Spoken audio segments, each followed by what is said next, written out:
We are live on Proline TV for another week's worth of exciting and intelligent football coverage. You won't find anywhere else, I promise you. And we are going to talk to start the week with some Philadelphia Eagles coverage. So the editor of Inside the Eagles at InsideTheEagles.com, Anthony Miller, joins us to talk about the defending Super Bowl champs off their first loss of the season. And Anthony, we kind of felt that this was coming, especially when you're outgained by every opponent, which has now been the fifth straight game that the Eagles have been outgained. And I was talking about this with our guys last week, trying to compare what happened a couple of years ago. There have been a lot of comparisons about the good start with the record, and yet the fans were a little bit uneasy. And then sure enough, boom, sky came falling late. But I looked at the yards back then, and I was like, well, I didn't see the same issue they're having this year. They were still outgaining some of their opponents early in the season, so it didn't look like it was that bad, just statistically speaking.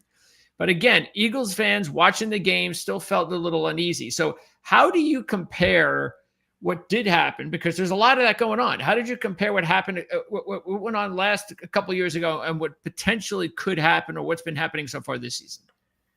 Yeah, I think, well, one, the big thing is running the ball.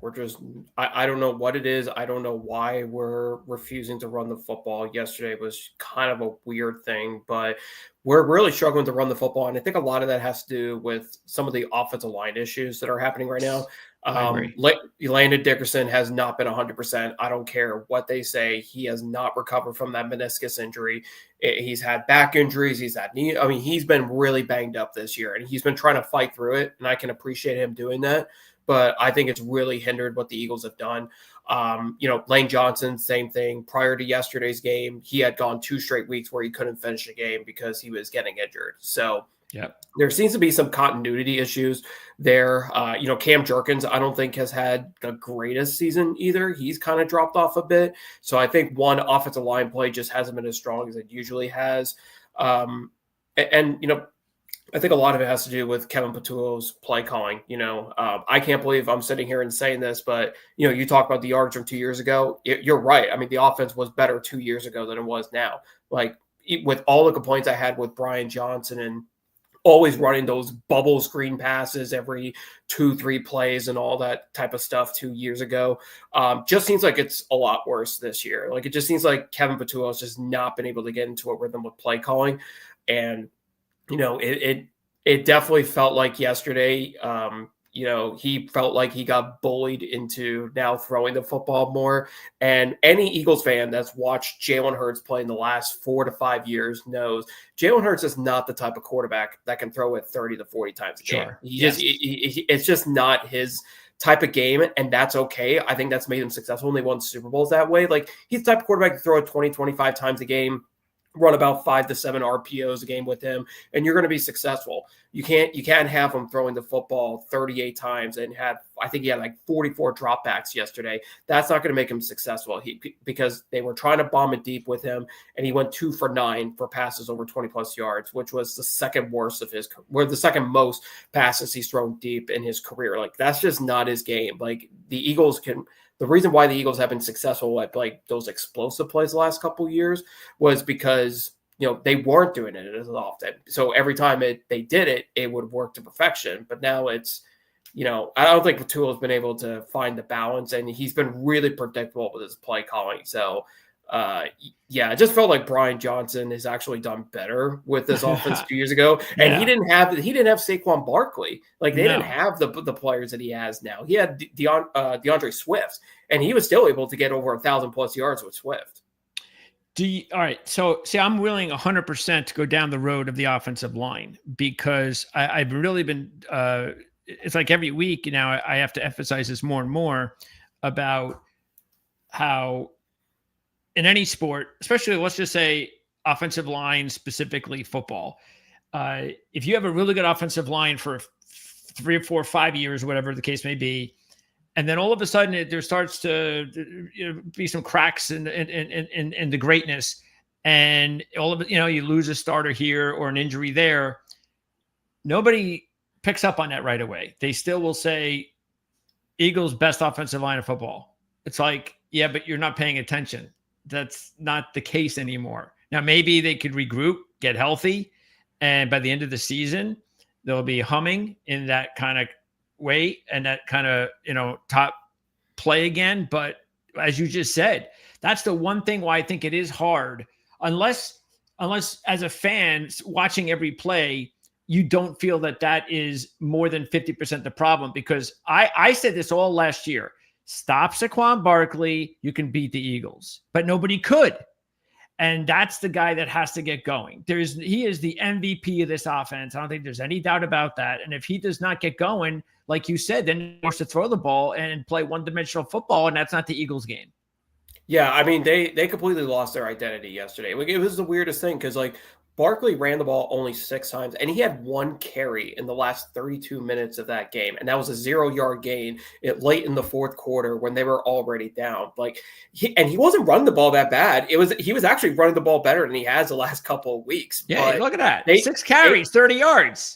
Yeah, they completely abandoned the running game. Like, he was getting 5 yards a carry. Like, even A.J. Dillon was picking up some good yards. It's just for some reason, I think what happened was A.J. Brown got into their heads. A.J. Brown was like, hey, I need you to throw me the football. And that's perfectly fine. Like, I think there is a balance between, like, yes, you can throw the ball to Devontae Smith and A.J. Brown.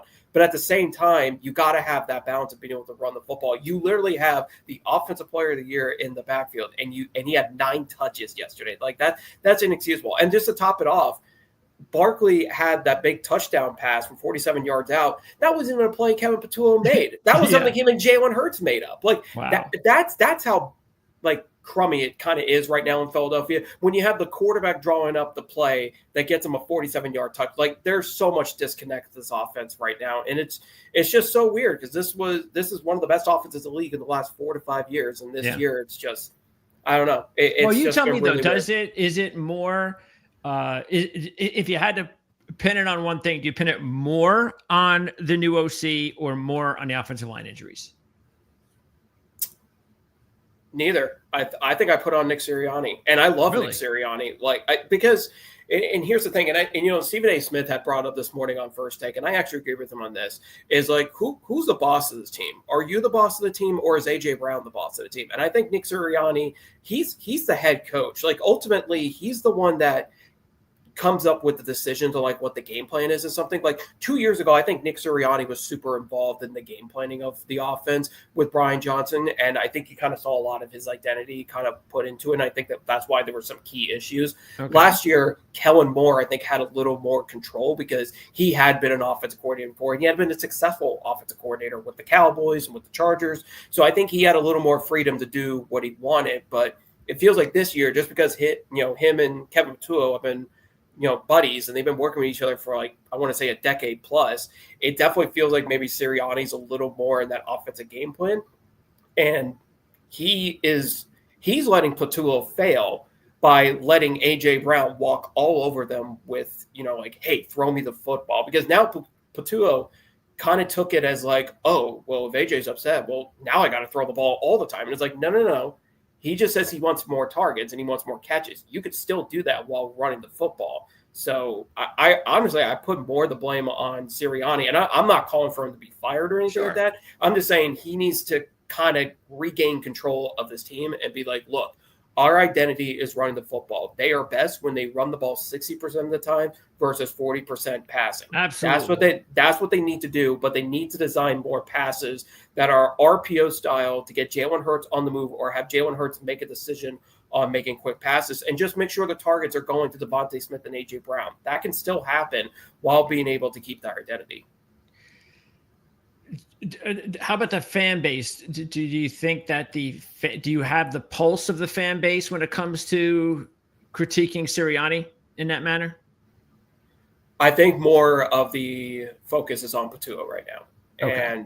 And just the way he's calling the games right now, the way he's predictable, and the way that, he had the pretty much the same exact weapons outside of Mekhi Becton that Kellen Moore had last year, and the offense has been stalling out. So I think a lot of it right now is being pointed towards what's going on with Patullo and his play calling and what's going on there, because, it's so hard because 2023 is kind of similar in the fact that a first-time play caller comes in and really struggles off the bat, but it does feel like Brian Johnson was able to at least get the Eagles like moving the ball down the field and still have that identity of we're going to ram it down your throats on the ground.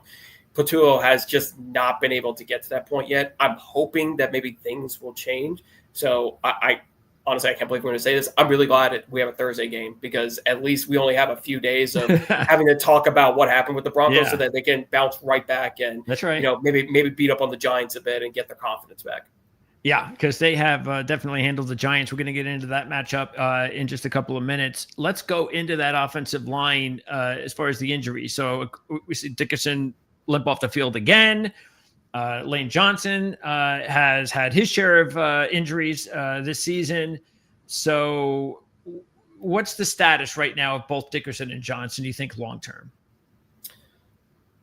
I mean, I think just because we're on a short week, I wouldn't be surprised if Dickerson didn't play. And in fact, I would probably urge the Eagles to put him on IR and give him a few weeks to heal up. And, I didn't think Brett Toth played that bad yesterday. It wasn't perfect. Jalen Hurts got pressured a lot. He took a lot of sacks. I understand that. It was pretty That's a good bad defense. in that aspect. Yeah, I mean, well, the Broncos, I guess even like Jordan Mailata really struggled at left tackle yesterday. I mean, he was getting beat a few times. So I think it's just more credit to the Broncos front seven. Yeah. That's just a really good unit. But right now, I think the Eagles have to start thinking about later in the season. The advantage they have is that they are 4-1. And I think they can use the next few weeks to make, because they're playing the Giants twice in the next 3 weeks, which I think is super helpful for them. Yes. Because I mean, it should be an easy win, but it probably won't be because nothing's been easy this year. But they should be at least winnable games. They should have gained their first opponent. Yes. Yeah. Let's start with that, right? Yeah. That'd be baby steps. Yeah. So I think the big thing is, well, why not rest Dickerson for the next few weeks? Get him to get close to 100%. Let Brett Toth play, or like, I love the way Fred Johnson has played when he's replaced Lane Johnson the last few weeks. Like, I wouldn't even mind, like, if Lane Johnson's on 100%, I'd be okay with him not playing Thursday either and put Fred Johnson in there. I think he's played really well to the point where I'm comfortable with us surviving with them if we needed to. Now, I think Lane Johnson's a little more important because when he has left games, I mean, it has made a significant impact that I think the only way the Eagles can survive without Lane Johnson is if they run a no-huddle offense, because that's what worked against the Rams a few weeks ago, was that, they put in Fred Johnson and then they replacing him with Matt Pryor, or replacing Matt Pryor with Fred Johnson. They kind of moved into a no huddle because they were down 26-7, and they were able to start moving the ball after that. So if they're going to replace Lane Johnson and have him rest, they need to maybe move to a no huddle. And maybe that's something they need to do moving forward with the offense, is maybe start going to that no huddle and just kind of, split the play calling between running and passing. Yeah, because again, you don't have to have like the Bills with that K-gun offense. That was not just throwing the football. They had Thurman Thomas back there. So just because you had that hurry up constantly moving, and maybe I'm outdating myself. I don't know. I mean, hopefully there's enough viewers here that remember the Buffalo Bill days. But they were the most successful team that I ever recall. That especially with all that success getting in the Super Bowl, not that they didn't win any, but still the fact that they were able to just constantly they're always moving. And of course it was amplified 10 times with Chip Kelly in college. But that was a completely different animal. Anyway, yeah, the main thing though, is even if you're going to speed the offense up, you can't abandon the running game. And I know you agree with that. What's going to be interesting this week though, is that if you do sit both Dickerson and Johnson, it just happens to be the worst matchup that you really want to be getting yourself into, because that's the one part of the Giants team that they can have an edge over certain teams. They're as talented as any team up front, as you know. And then if you take Lane Johnson and Dickerson out of the lineup, two of the three of their top linemen, that could be also asking for a little bit of trouble. But I completely understand what you're saying, because it would give them a lot more rest. It gives them almost 2 full weeks of rest. Yeah, I think when you deal with the Giants, you got like Brian Burns, you got Lawrence, you got Carter, you have so many people you have to block. So at that point, like, you have to go to a no huddle. You have to take that pressure off the offensive line. And then when you're running the ball, I would just run a bunch of sweeps and stretch places on the outside. Just get Barkley to the outside and let him explode with his speed. That's part of the strength of his game, is that if you can get him into the open field, get past the 2-3 yard mark, and he can just explode from that point and just use his his velocity in that capacity. But I mean, they're going to have to take pressure off of Hurts, because it could be a lot worse this week, and especially on a short week with them not really being, not having the preparation as much. They have to change something up, and I think no huddle would probably be the easiest way to kind of take the pressure off the offensive line while adding some creativity and catching the Giants defense off guard. How do the fans take to AJ Brown's comments before last week's game?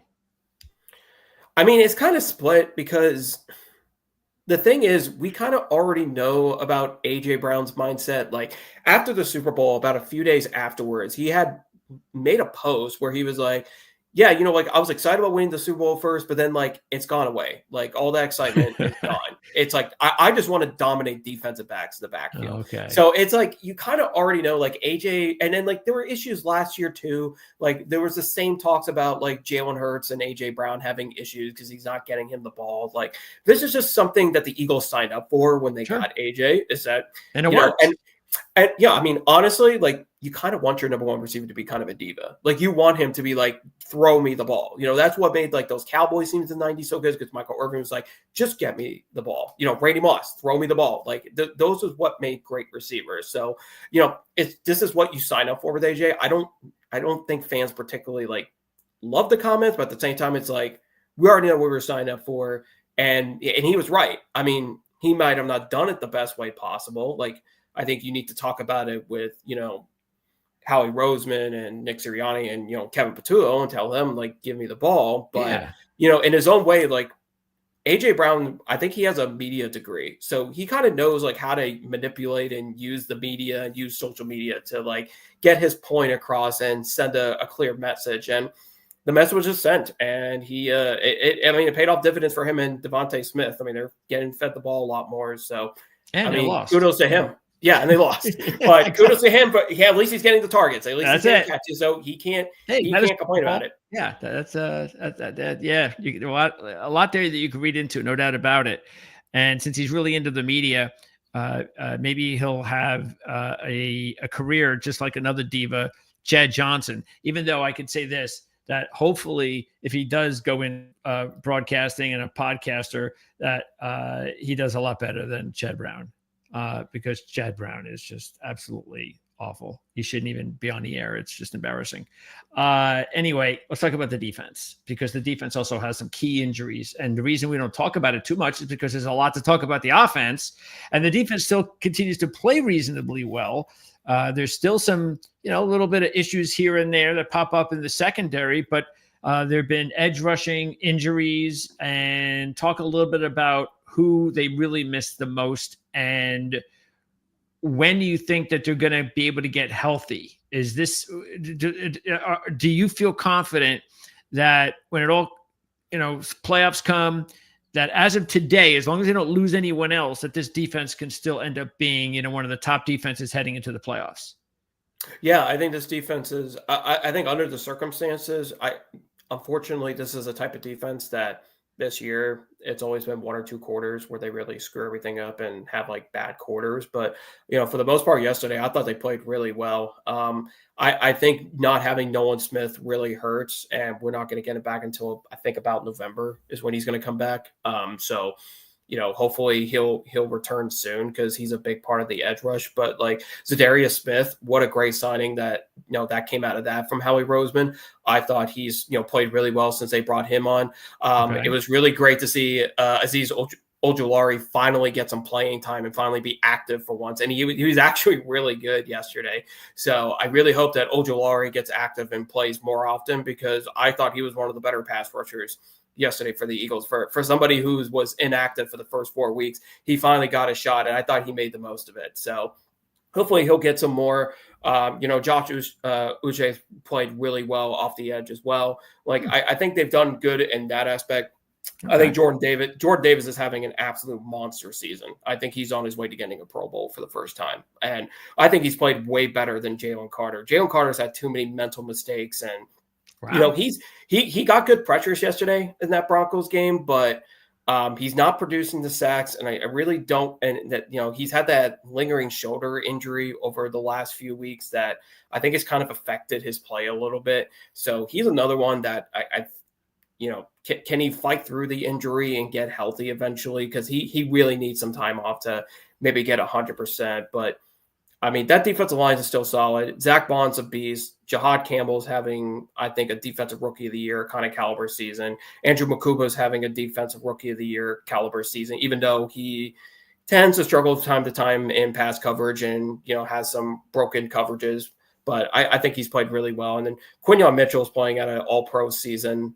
Yesterday, I think it was really just the fourth quarter where he really struggled against Courtland Sutton, which I think really hurt them. But for the most part, he's played tremendous as well. So this defense can hold together. I still think this is a top 5, top 10 defense. Sure. And they're just really young, and they're going to grow. And I think they're only going to get better. So I think Fangio's put a really good team together, a good unit together that they'll be able to fight through, and they may have to end up carrying this team. And I think they have carried this team for the good part of this season so far. And they're going to probably have to do a little bit more. Unfortunately, just a lot's been put on them since the offense has struggled. So the stats in that may look, not as great as it did last year. But I think this defense has done some really good work to help them get the 4 wins that they've gotten. Yeah, and the other thing too is, and we won't find this out until later in the season, is some of the losses along the defensive front and how that might affect them wearing down later in the year. Do you think that some of the other, have they played, or do you think that some of the players that probably aren't getting as much playing time right now? I don't know how much playing time. Does Ty Robinson even suit up? Do you think they have enough depth, or do you think they might just have to go out there? Maybe even the practice squad, there might be a couple of bodies there. Do you think that's anything to worry about, is potentially wearing down by the end of the season? Because we know how important the Eagles like to, bring their players in waves up front. Yeah, I would say the only player I'm concerned about is Carter right now. I just want him to get to 100% healthy.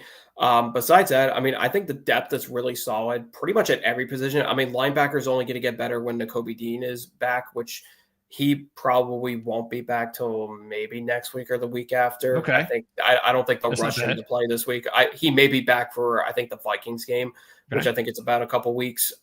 Defensive line wise, no, I think Ty Robinson hasn't played as much, so we just really haven't seen what he's been able to do. But with Carter, Davis, and Morrow, I think all three have played really well to the point where I think they can kind of stick with them and be just fine there. Once Nolan Smith gets back, they'll be fully loaded at the edge position. So that's important. I think edge wise, I would say defensively, depth wise, I think they're actually in a pretty good position right now. It's really going to be on, can Carter get healthy later in the season, and does he need to sit a game or two out to really get there? Otherwise, I think they're solid right now. We'll keep an eye on that. And then the secondary, what does concern you the most about the secondary so far from what you've seen this season and what we talked about going into the season, which there were some question marks?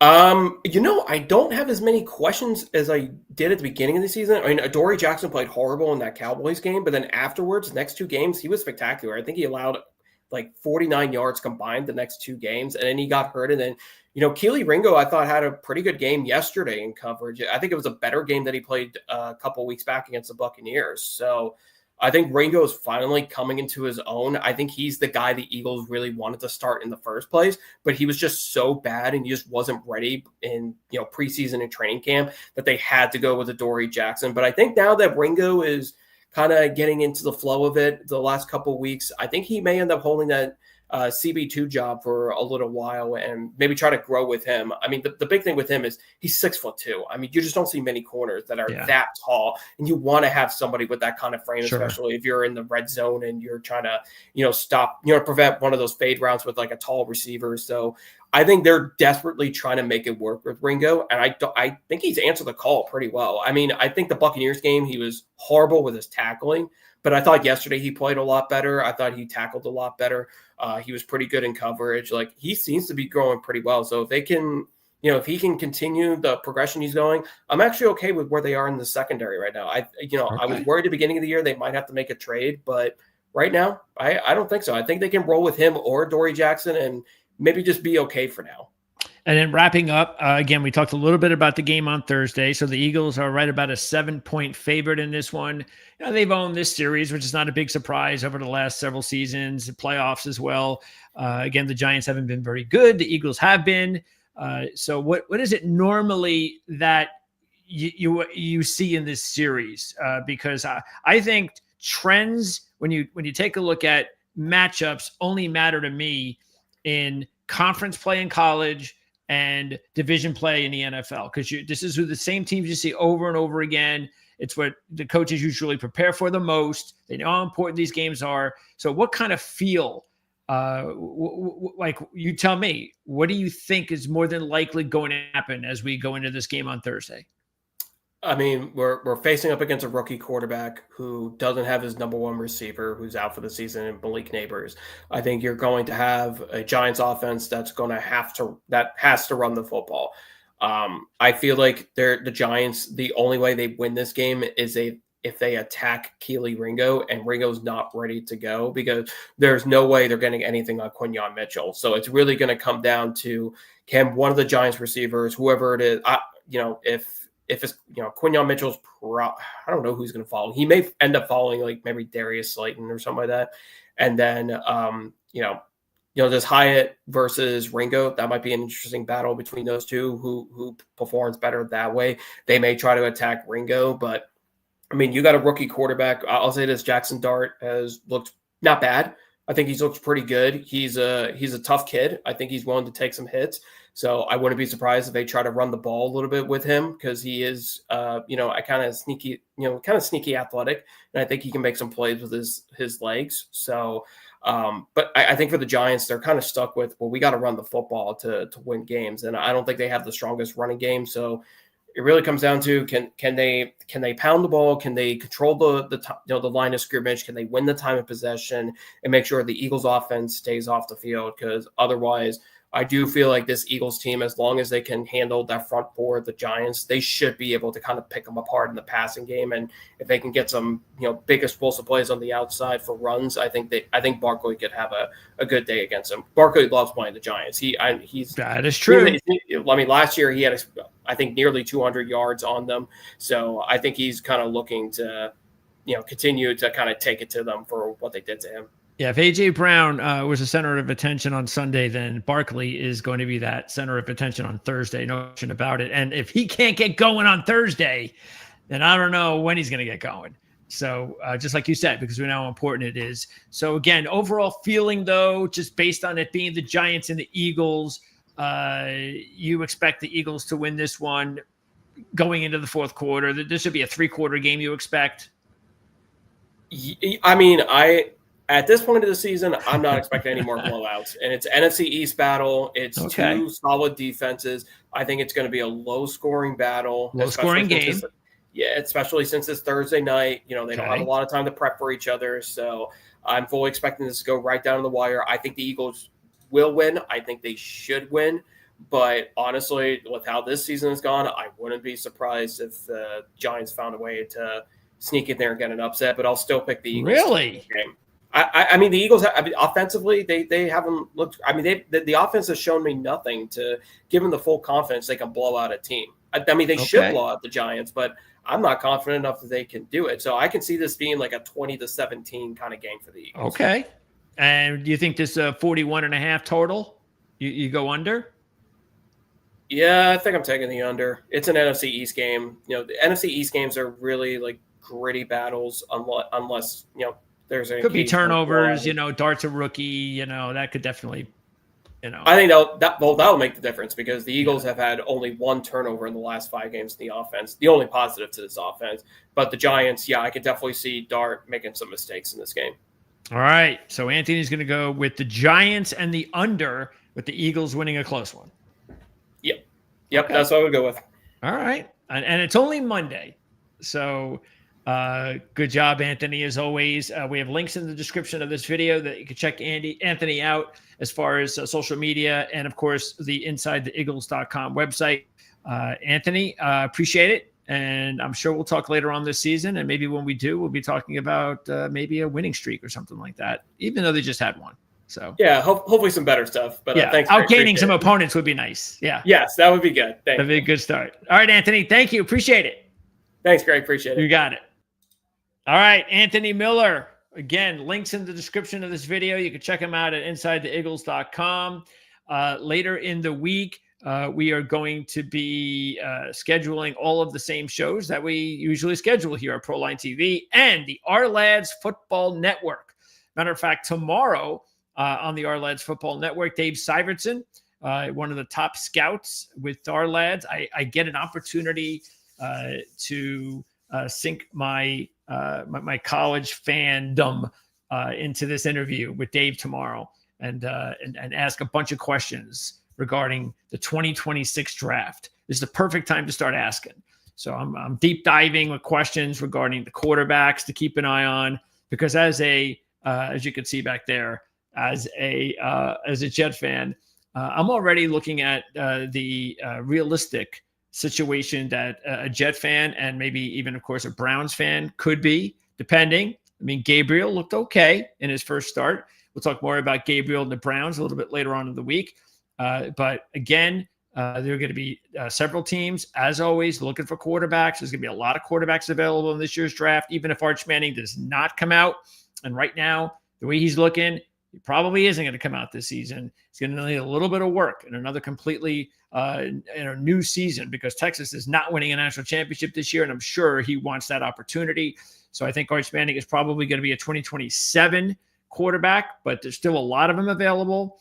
And as a Jet fan, I'm saying, hey, you got 2 years of Fields. Next year is the perfect offseason to draft your quarterback, sit him for a full year, which is what you're supposed to be doing. Let Justin Fields play the entire year. And then in 2027, actually in 2028, you can unveil your second year quarterback and get things rolling there. Because I know there's a lot of Jet fans who are way behind Aaron Glenn, even after the 0-5 start. So it's just a matter of being patient, but you got to get a franchise quarterback. You just have to. But we'll be talking about franchise quarterback potentially to keep an eye on from the college ranks. We're also going to be talking about the top running backs, receivers, tight ends, edge rushers. So we got a lot to talk about tomorrow. That's at 11 o'clock Eastern with Dave Syvertson from ourlads.com. And then also we'll have few NASCAR fans. We'll have some NASCAR coverage tomorrow as we take a look at the race coming up in Las Vegas next week. And then the rest of the week will be, actually, I should also mention our horse racing coverage on Thursday. It's the last big weekend for Breeders' Cup tune-ups. Of course, Breeders' Cup is the biggest weekend in horse racing. That's coming up next month, 2-day weekend, Friday, Saturday. It's monumental for the sport. We're going to be talking about a lot of tune-ups for that on Thursday night with John Hardoon. But everything else, mostly everything else, is football related. We are going to have our Wednesday show where Jim Feist is going to be at the Dom DeMarco's Pizzeria and Restaurant in Las Vegas, Nevada. And he's there every Wednesday at 3 o'clock Eastern. He's got a couple of the top handicappers in the world joining him every week, new guests. So it's a great opportunity to check that out and get inside information from the legends, not just the legends who have been around for, like Jim, quite a long time, but even some of the handicappers that have been around for a little less time than Jim, that are taking that next mantle and the next stage of development into the handicapping industry. And these guys, it's great to get so many different opinions and strategies and tools and advice. So check that out every Wednesday. And again, this Wednesday, 3 o'clock Eastern. I come on right after that. And when I come on, I'm going to go over everything in the NFL. I go over every game. I go over tons of game in college football. So I get to sweep through all the college football schedule and then stop every once in a while to talk about a specific game. So that's coming up on Wednesday. And then Thursday is the Playbook ATS podcast, where Mark Lawrence, Jim Feist, Andy Iskoe, and I will talk more about the NFL and college football. We wrap up on Friday with Mark Lawrence, Jim Feist, and I. So that'll be coming up at Friday, and every Friday at 2:30 Eastern. And that's just the beginning. I mean, we also have Jim Feist talking to Andy Iskoe on Wednesdays, and that's about actually, besides Andy filling in and letting you know what's going on with those Circa Survivor contests and other contests that are really huge in Las Vegas, they also do a lot when it comes to teasers and alternate lines. So if you're into teasers and alternate lines, check out the Andy Iskoe podcast every Wednesday with Jim Feist. And then if you're really into totals and player props, check out the Friday podcast every Friday, Jim Feist and Victor King. And Victor is pretty much, if you want to wager or get in any sort of really big information on totals in the NFL, Victor King's the man. Now, he won't be able to talk about the Eagles-Giants total because that'll be on a Friday, but Anthony already gave us a good heads up that he thinks the game will go under. And again, it's 41.5, and he's going with the Giants to cover the spread being 7. We just spoke to last week Tony Lombardi from the Russell Street Report about the Baltimore Ravens and the struggles of the Ravens. And Tony was honest and said, hey, man, I don't know how in the world anyone would take the Baltimore Ravens the way they're playing. And sure enough, he was dead on right. And this is why we love getting guys on that have followed their teams.